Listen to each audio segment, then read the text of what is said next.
Hello there, and welcome to this latest installment of my inability to go to the Tom Woodruff monthly open mic that was the first Wednesday of every month called Community Poetry.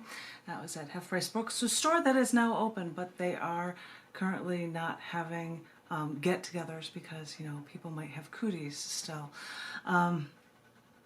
I would come in here to read, as we would often talk at the beginning of the open mic and the round robin poetry readings from New Scars Publications book releases.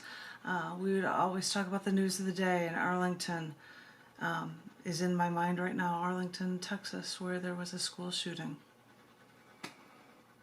I don't know any other details other than 3 students were hit, possibly 1 teacher. I do not know the condition of anyone. They apparently have a school that has cameras everywhere, so they were able to figure out who the suspect is. They know what kind of car he has, and I'm sure that the police are all over it searching for ways to be able to figure out where this guy is before he does more damage to others or to himself. That's all I know. That's all I can say. That's Janet the reporter, because I was a news editorial journalist from the University of Illinois, so it's in my blood to relay the news, I guess.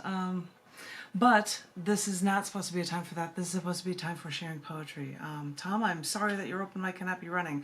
I keep the spirit of it alive by doing these readings, the way I would often come with recent Scars Publications book releases. I feel bad for the month of October.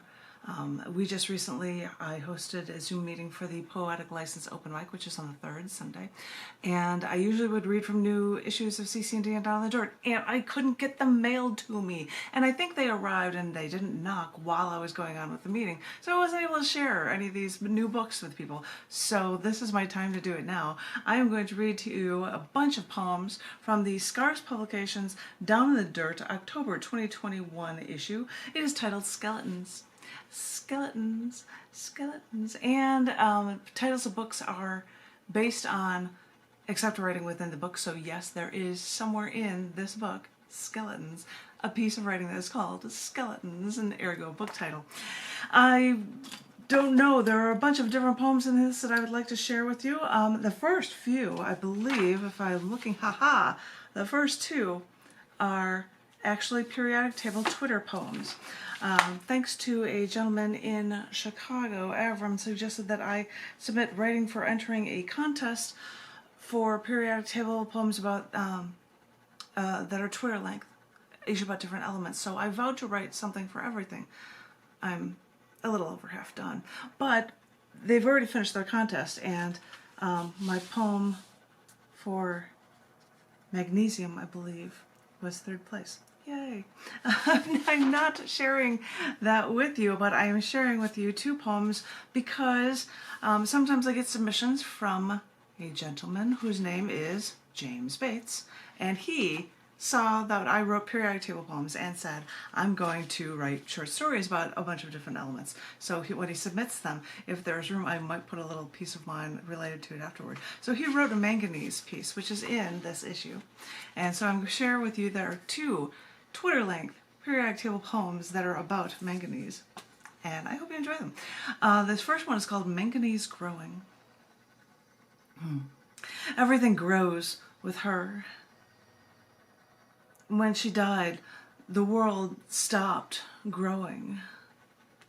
I filled my home with plants, gave them manganese, and since it assimilates carbon dioxide in photosynthesis. So, plants, I'll breathe you in. You breathe for me, and we'll keep each other alive. She grew plants, and if you looked at the other side of my house, there's a wall of plants, and only a few of them are from my mom. Some of them are from my husband's moms that are in our house as well. But if I have short ones like that, I would like to add Twitter /Instagram/Tumblr/Facebook images with them. And Manganese Growing had an image. I'm showing it to you on the screen. If you're having a hard time seeing it, you can just look up this poem or look up this book and you'll find links to this image as well. Both of these periodic table poems that are on this page have images that go with them because Manganese Can Cure Us All, which is the second one that is here. That also has an image that goes with it. If it is difficult to see in a Facebook live stream or a YouTube video, then check it out at scares.tv/dirt. And you can look it up in the current issue Skeletons or in my poetry that has Manganese Growing or Manganese Can Cure Us All. This piece is called Manganese Can Cure Us All and it is more recent. Hope you enjoy it. We fight for our lives, saving ourselves from viruses. But now I hear positively charged manganese complexes protect human proteins, but not virus DNA, making manganese antioxidant vaccines, sterilize microscopic bugs, helping our insides run, and manning the front lines to save us too. It's amazing when you can hear about what periodic table elements can do. Scientists are just amazing. That's just amazing to me. It totally is. But I thought I would read to you a block of poems from this book. Skeletons, because it's perfect for Halloween. It is Halloween month. I thought I would read to you a number of poems that are in the back of the book. This first one I'm going to share with you is called One Will Be Chosen. It was actually written on the 12th of October, on the day in 1492 when Christopher Columbus actually discovered America. Oh, what? What am I doing? Yeah, that's what this is. This is called One Will Be Chosen. When I was 6 years old, Chicago weatherman Harry Volkman came to visit our grade school, and all the little kids were asked to make a card for him, and one would be chosen. And the winner would get to be on stage and actually meet this famed Chicago weatherman. Believe it or not, my card won with the limerick, Columbus discovered America in 1492, and I discovered a weatherman when I discovered you.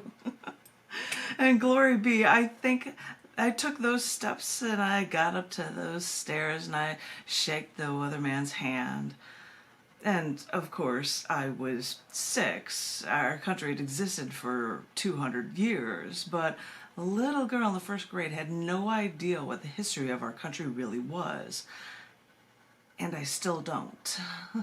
But seeing how only now people want to claim this day, marked for exploration, as a day to honor those indigenous tribes whom we all but destroyed, I look back on my country. Yes, I call it mine.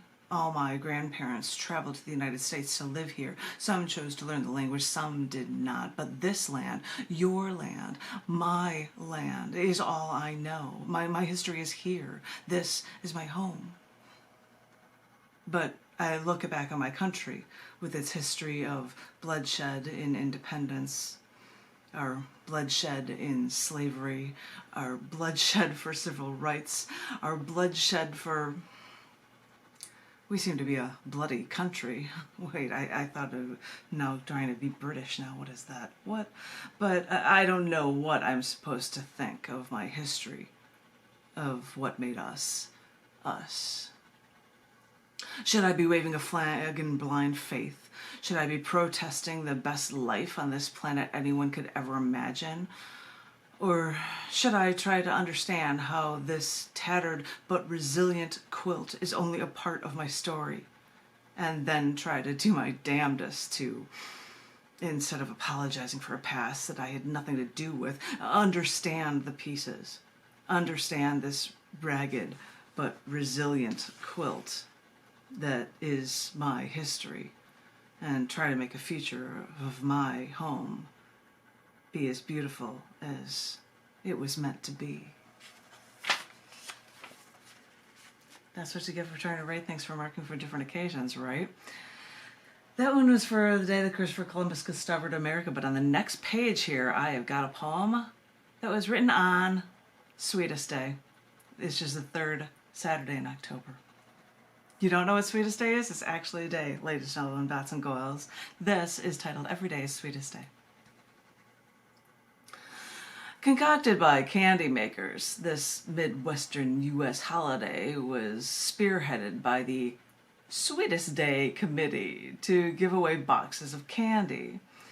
since Sweetest Day was invented for companies to make more money, it has to have been branded as a Hallmark holiday, even though Hallmark had nothing to do with this. And it's true, it's just another generic man-made holiday. But my first date with my first boyfriend was on Sweetest Day. And he took me to the nicest restaurant in town and treated me like a princess. So, I may be biased. It might be romantic of me to try to romanticize Sweetest Day, but remember that Aristotle said that romanticism was not depicting life as it was, but how it should be and how it ought to be. Because if you meet that just right someone who will give you roses after knowing you for only 5 days, who will draw baths for you, who will carry you down a mountain, and who you may then start to wonder, what do you even need that Hallmark holiday for anyway? Every day is the sweetest day when you meet that just right someone. Because how sweet it is, indeed, once you realize that every day is Sweetest Day. How cheesy. Sorry, I had a comment. I had to be a commentator on my own writing too. How cheesy. So I will then change stories and go to, I think there are 2 cat poems here. This first one is a haiku that actually came with an Instagram image from my Katie. And it's of course titled Katie for my cat Katie. There she is. If you want to know about Katie, you can look up this poem for this image and Instagram and all the other social media outlets as well. This haiku called Katie. It was actually written on National Black Cat Appreciation Day, which is the 17th of August, in case you wanted to know. But I'm getting the records of these things for you guys, so Black Cat Appreciation Day. Found by a fireman. Feminine me took you in. Loved you till the end. She was cute. And when John would first deal with her, she would I'm going to sit up to you really, really close. And it's like, what are you doing? This is too close. I mean, I understand appreciation from animals, but what are you doing? But this next one is a cat-related piece, and it was written on the 16th of October, which is Global Cat Day. Global Cat Day is coming up, ladies and gentlemen, boys and girls, bots and goyles, as we're going to be Halloweening it up here or something. This piece is titled Know They Are Loved. When visiting a farm, we'd see stray cats roaming near the barn. That's when I learned that the farmer would leave milk or spare food so that the cats wouldn't go hungry and barns were home. I don't live on a farm, but if I see a cat on a nearby street, I assume it's not a stray, and I try to give love from a distance. They never come closer. But I try. And when I see a stray walking on our yard, I bring a bowl of dried food out and maybe 1 or 2 bowls of water because it's insanely hot here. I make a point to not come too close. I put the food down.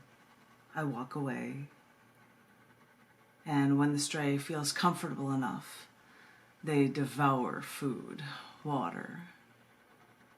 And I look for them the next day to give them more food and water, to let them know they can feel as safe here and as they are loved. And then I come inside and I see one of my cats curled up in my chair. It's next to my desk in my office. I step over and I stop my work. I turn to her, scratch her ear, pet her a bit. You know, to share the love. With that poem, I had actually released 2 Instagram poems with parts of it. One for a stray, because there's an image of a stray at the top of this page that was eating the food, I think. Oh my gosh, you can't tell in this photo.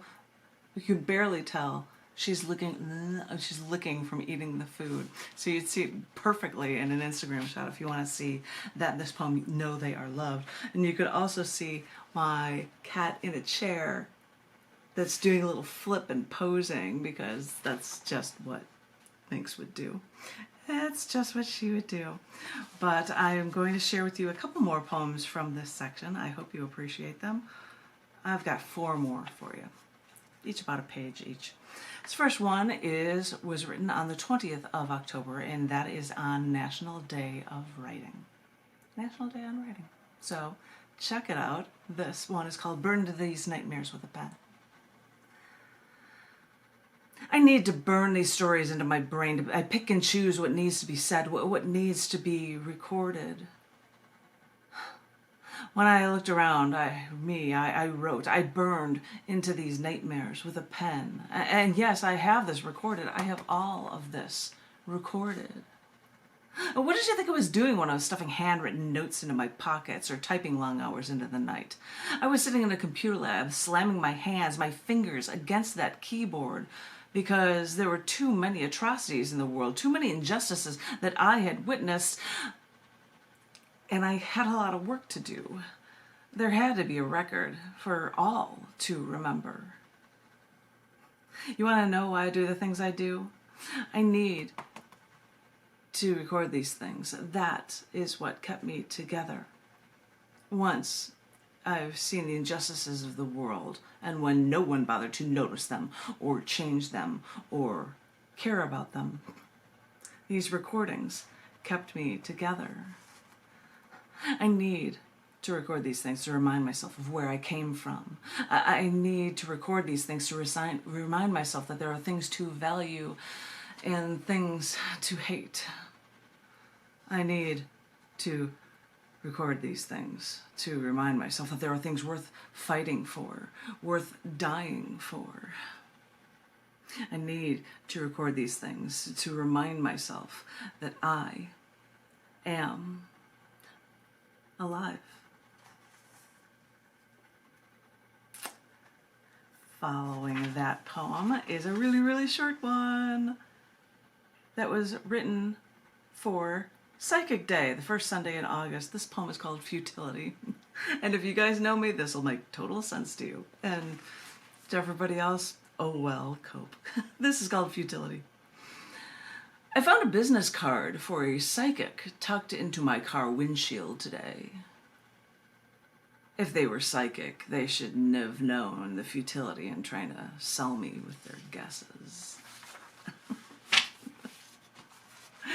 Okay, ladies and gentlemen, bots and goyles, we've got 2 more poems for you. We'll see how these work for you. This one is called You Don't Expect It, and it was written on the 17th of October, which is World Trauma Day. World Trauma Day. This is called You Don't Expect It. When something terrible happens, when you find out you have cancer, or someone you love has cancer, or maybe it's ALS or a life-threatening illness, you're shocked with the news, and then you, for weeks or months or years, slowly start to deal with all the pain that will slowly come. It's a terrible thing, but the first thing that came was the news of this demon, to prepare yourself for the excruciating uphill battle. It's a terrible thing to live through when you're the loved one seeing someone suffer so. And it is worse for the victim, the one faced with fighting this painful uphill battle, because even after survival, they still have to carry the scars of this fateful trauma. But there's one trauma that seems painfully worse than hearing something awful that at least you have the time to prepare for, because it could happen to anyone or any of us crossing a street or stopping in your car in an intersection, Some stupid mistake by someone else could almost kill you or someone you love. And what do you do then, with no time to prepare yourself for the awful news, other than wait in a hospital, hopelessly trying to piece the pieces back together? Whew, it's scary because those are ones that I'll get to. One more, and then I'm going to go on to the next piece for readings for in honor of community poetry. This is called Undulating Nexus. Anything can happen at any time, so it breaks my heart when you say goodbye. Your desire to live changes everything because your beauty and your grace, like a gazelle, is something I wish to never say goodbye to.